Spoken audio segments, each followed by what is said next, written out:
concepts and methods, formulas and whatnot, you can't protect through copyrights. And anything that's got a functionality associated with it can't be protected by copyrights. Copyright notice, you should put notice on everything, but it's not required. You have a copyright, regardless of whether you tell the world you have a copyright in it, but you should put your notice, and that means the Circle C, whether or not, and again, you don't need to file something with the Library of Congress, but you can. Go to Circle C, the date and the name, and the name is who owns the copyrighted material. It could be a person, it could be a company. The date is the date the majority of the work was actually published, first published. So just because it's 2011 doesn't mean you put 2011 on all your copyrighted material. It still might be 2009 when you developed the program or whatnot. So that date is when the majority of the work was published for the first time or made for the first time. Registration's simple though. Well, it's if you need to, it's easy to do. It's a $40 or $50 filing fee with the Library of Congress. You submit the paperwork. You don't need an attorney to do it, although you may want an attorney to walk you through it the first time. The reason you'd want to file for federal registration with the Library of Congress is twofold. To go to the courts to enforce any copyrights, you need to have a federal registration. And if you file before you actually publish your work, and I think you have up till, I want to say 90, but it might be 60 days from publication. If you file with the federal government, you have a right to statutory damages if somebody copies your works. The statutory damages can be up to $250,000 per violation, so it can be quite lucrative to file. The thing with registering your copyright, you can redact trade secrets. So if you have a copyright, a formula or something, not a formula, a software program is usually the best way to think about it, and there's a piece of your software program that you want to protect, but it's copyright, but it's got some trade secret information in it, you can redact that from the program by just blacking it out. Up to, I think, about 50% of your program can actually be blacked out for filing and still get copyright protection. However, proving that somebody actually copied becomes harder the more you redact from your copyright filing. These are the rights that are actually protected via copyright. Of course, the right to reproduce or copy is protectable. Derivative works, this usually comes with mostly artistic renditions, when people are taking an artist's original work and making a new or a derivative work from that. Right to distribute, the pamphlets I handed out today, that's, you can't go, technically, you can't go and copy them and send them out to your friends, not that you probably would want to, but you're not allowed to do that. And that's with books, and that's where all the file sharing has become an issue, is distributing it to other people when you don't actually own the copyright. The right to perform publicly, if you go to a bar and they're playing the radio, they actually have to have a license to do that. If they don't, they're actually violating copyright codes. ASCAP and BMI, thank you, actually are pretty good about enforcing that kind of stuff. So if there are compulsory licenses, anybody can get a license, it's pretty easy to get, but there are procedures you need to do to follow it.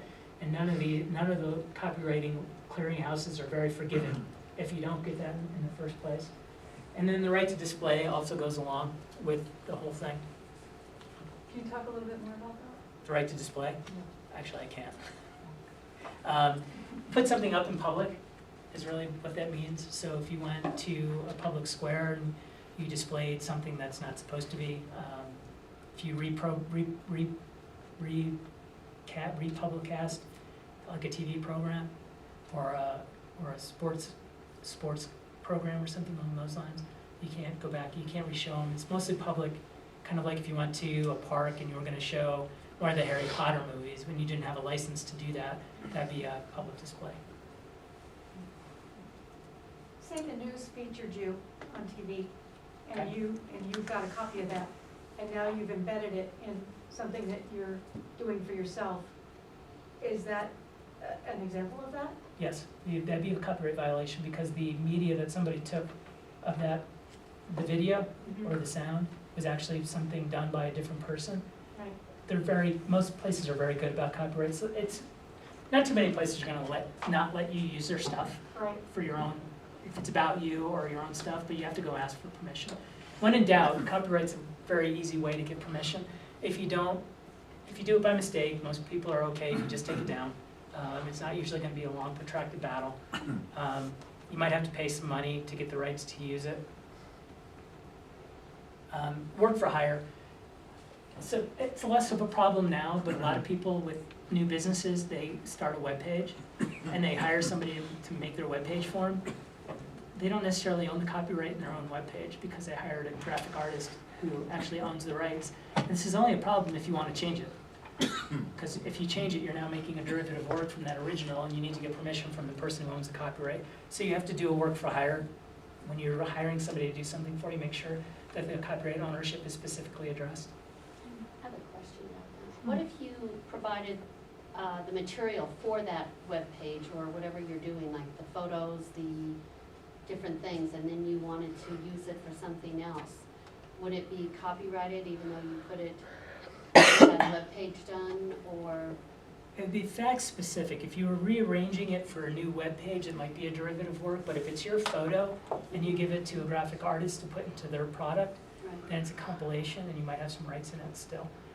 And your right to use the photo in something different would be still your rights. So, for example, if you had a photo developed, whether through Snapfish or the local store or something, and you wanted to use that for something for your new business or whatever, would that be considered copyright? For you, it would be Snapfish doesn't actually own any copyright in it because all they did was develop it for you. Okay, so as long as they just developed it, they have no rights to it, okay. I guess I'm a little confused between copyright and trademarking. Let's say a toy, SpongeBob or something like Uh-huh. that. What's the, do you trademark, do you copyright? Yes. Do both? Yes. Okay. Characters generally are copyright because they're artistic expressions of things, but you can get a trademark also in the figure or the figurine. So again, it's a source identifier. Now Nickelodeon, SpongeBob stuff, people know comes from Nickelodeon, but it's also an artist rendition of an act, so it's also copyrightable material. There's a lot of overlap in some of these things. You mentioned the basketball, you know, Wilson versus whatever. Mhm. Are they doing both? Probably not with basketball because it's functional. So Okay. you can't get a copyright in a round bouncing object, but you can get a trademark in the logo associated with it. When you're talking about that, a link on your website to the TV stations, As long as you give attribution and it's clear that you're linking to somebody else's webpage, then that's not going to be a problem. If you're hiding the link and it's kind of looks like it's coming from your webpage, then there can be an issue with it. If you trademark and copyright these examples, would you need to patent it also? No, probably not. You can't get a trademark in a source or patent in a source identifier. Patents cover the product itself. Kind of the best way to distinguish between trademarks and patents sometimes would be a patent inside the box, a trademark's outside the box. So a trademark is what the consumer sees, and a patent is kind of what makes the product itself. There can be a lot of overlap between all these things in certain instances, but generally speaking, trademark and patent are separate. Copyright and trademark frequently blur the edges, and you have copyright protection in your logo, but you wouldn't file at the Library of Congress for copyright protection in your logo because, I guess you could, but nobody actually does it. Over here first, then. Okay, well, I don't care. however, if you have a product and you have it packaged and you have a logo and you have advertisement, then it is conceivable to think that you might have to have a patent, a trademark, and a copyright, all encompassing this one product in some way, shape, or form. Correct. It's very possible. I'm sure we could keep you here all day with great questions about copyright, but I'm actually wondering if there's someone in, maybe it's you, in your office that we could speak with more at length about specific projects? It is definitely not me on copyright. I generally refer people to Jesse Neville in our Colorado Springs office, so it would be, if you send me an email, I can put you in touch with her. And I'm in video production, and I've been commissioned to put together a music video. It's the original songwriter has commissioned me to do it, but he really wants to use a lot of religious icons and 9/11 photos. And I've been going on a lot of royalty-free sites where you're paying to borrow the copyright, but I'm still not clear on how much permission I have to then post that on YouTube, even though I've paid for the right. Like, there's even a time-lapse clip and reviews. it's kind of involved, but I just wanna make sure I go about it. Yeah, that's actually a good question. I think you mentioned something along those lines earlier. Freeware isn't necessarily free, and it comes with a cost, and sometimes that cost is you lose your rights to whatever it is that you incorporated it into. There's a bunch of rules about compiling a bunch of different things and how much you can do with it, and it's all very fact-specific on where you're getting it from, and I would talk to an attorney before you could do that. Worst thing you want is somebody to send you you owe me a ton of money now for doing this kind of letter. It's different with patents. Usually when you get you're infringing my patent technology, that's kind of a congratulations, you've actually made enough money that somebody's noticed you. Some of these other things, it doesn't necessarily mean you're making a lot of money, it's just a big hassle to change it.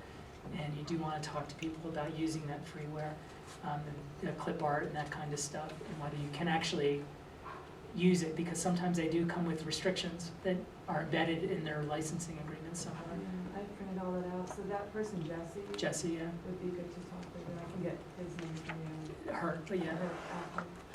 Yeah, it's, you could reach her at, instead of 8170, you could just call 8000 and ask for Jessie, and they'll transfer you to her. Ms. Neville? Jessie Neville, Neville. Jessica's her actual name. Who would be the appropriate person in your office for trademark? Trademark, Amanda Swain, Amanda, Swain, SWAIN. great, thank you. Where is she? Is she in She's in the Springs office too. We have a bunch of people in our Boulder office and our Denver office, but I know they're over their heads in business right now, so you have a hard time getting in touch with them. When in doubt, go to Brian. Yeah, I can always put you in touch with the right people. I may not be the That right might be person. easier than Okay. indirectly. Thank you. Oh, you're welcome. Is there another question over here? Oh, I saw a hand go up, right? No. I have a really, really quick question. No such thing when you're talking to a lawyer. Well, I'm getting ready to do some marketing for someone who has a concept for a business, that there are competitors out there, there's other people who do what she's going to do, but she has one specific, unique idea that nobody else does. How does she protect that? Trade secret or patents, if it's functional, copyright or trademark, if it's non-functional, source identifier. I mean, because once she starts doing it, anybody could probably. If it's do it. functional, it's probably a patent application that, if it's really gonna be, if it's that valuable, that other people are gonna start copying it, and it justifies the cost expense of getting a patent application, then the only way to really prevent people from doing something Yeah, it's that's, not gonna be a secret at all when it's out, you know? then you're gonna wanna file for patent protection, something like that. Or you could trademark, or you could trademark the Assuming, the Again, name assuming of it's not the idea. you could definitely trademark the name. Trademarks can't be about functional components, so if it's a functional component of the product, Okay, then you can't get a trademark on it either. got it. Okay? Thank you. Thank you, Brian. You're welcome. Thank you, everybody, for.